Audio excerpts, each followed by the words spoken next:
Ouviram do Ipiranga as margens plácidas de um povo o heróico brado retumbante. Qual é o sujeito dessa expressão que inicia o hino nacional? Quando eu faço esses posts no Instagram, eu não gosto de colocar a resposta, porque eu quero que as pessoas analisem, tentem identificar a resposta correta. Se eu colocar o post e já dar logo a resposta, eu não vou forçar as pessoas a pensar, a tentar resolver, e aí não tem aprendizado nenhum, e eu quero que as pessoas aprendam, minha intenção é essa. Sempre que eu fizer isso, eu vou fazer um vídeo quando for uma explicação mais complexa, como é essa de hoje, é muito interessante. Mas quando for uma coisa simples, alguns dias depois eu vou lá e coloco a resposta para vocês. Mas vocês não vão ficar sem resposta, ok? Então vamos analisar essa questão, que ela é muito relevante, ela acaba nos ajudando a entender outros aspectos que vocês não se atentaram, eu tenho certeza, tá? Vamos a ela.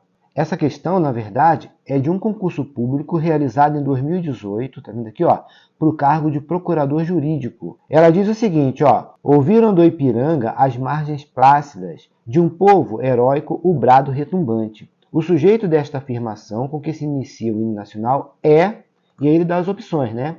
Indeterminado, um povo heróico, as margens plácidas do Ipiranga e o brado retumbante. Parece que o sujeito é algo simples. E é de fato. Por quê? Se a gente pensa que sujeito é de quem nós estamos falando, numa frase simples, ok, Maria foi à festa. Estamos falando de quem? Maria, não é sujeito. Na minha aula sobre sujeito, vou até deixar o card aqui, assista essa aula que é muito importante, eu explico que entender o conceito de que sujeito é aquele com o qual o verbo concorda, ele é mais relevante do que qualquer outro. Por quê? Porque aí eu não terei dúvida. Se o sujeito estiver no singular, o verbo fica no singular. Se o sujeito estiver no plural, o verbo vai para o plural também. Aqui nessa questão, eu quero que vocês prestem atenção a uma coisa muito simples, um detalhe que pode fazer toda a diferença. O hino nacional, ele é repleto de inversões. Na língua portuguesa, existe a ordem direta dos termos. Que ordem direta é essa? A gente começa uma oração pelo sujeito, depois o verbo, depois os complementos. Por exemplo, Ana, sujeito, comprou, verbo, roupas, complemento. Essa é a ordem direta que a gente chama. Quando eu inverto, quando eu troco de lugar esses termos, nós temos a ordem indireta. E o hino nacional, ele é recheado de inversões.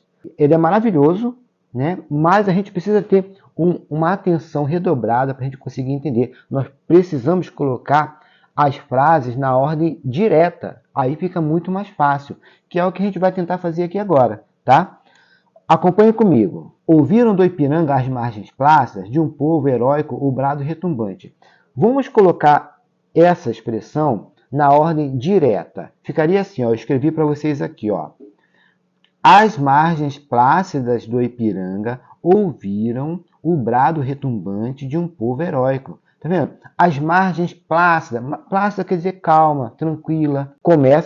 Inicia a frase na ordem direta. Depois vem ouviram, que é o verbo, tá? Repare que as margens está no plural, por isso o verbo no plural também. Ouviram o quê? O brado retumbante, o grito estrondoso de um povo heróico. Esta seria a ordem direta destes versos. Tá vendo? Aí fica fácil agora da gente identificar quem é o sujeito aqui. Quem é que ouviu? Tá? Ou quem é que ouviram? Estamos falando de quê aqui? Das margens. Deixa eu botar aqui o lapisinho. Ó, estamos falando das margens plácidas do Ipiranga, tá? Elas é que ouviram. Mas aí alguém pode me perguntar, mas a margem? Ouvem? As margens ouviram? Existe outra figura de linguagem chamada prosopopeia. Outro dia eu estava conversando com um grupo de amigos na universidade, na UFES, aqui no Espírito Santo, e estava chovendo muito. E a gente estava dentro da sala de aula. Quando uma das nossas colegas, a gente estava em pé conversando, ela arregalou os olhos e falou, passou um copinho ali. E nós achamos aquilo extremamente engraçado, claro, porque copinho não passa em lugar nenhum. O problema é que o chão estava muito molhado e estava ventando bastante. Então, provavelmente, o vento empurrou o copinho passou e ela falou, passou um copinho ali. Ela atribuiu uma característica de ser animado a um ser inanimado. Atribuiu vida ao ser que não tem vida. Isso se chama prosopopeia ou personificação, que é o caso aqui, tá? As margens plácidas do Ipiranga ouviram, ok? Ouviram o quê? O grito, né? Um grito estrondoso, o brado retumbante de um povo heróico. Então, o nosso sujeito é as margens plácidas do Ipiranga.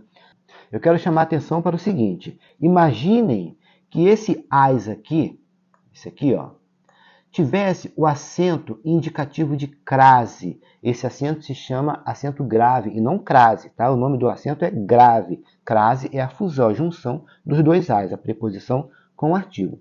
Imaginem que tivesse aqui esse acento grave.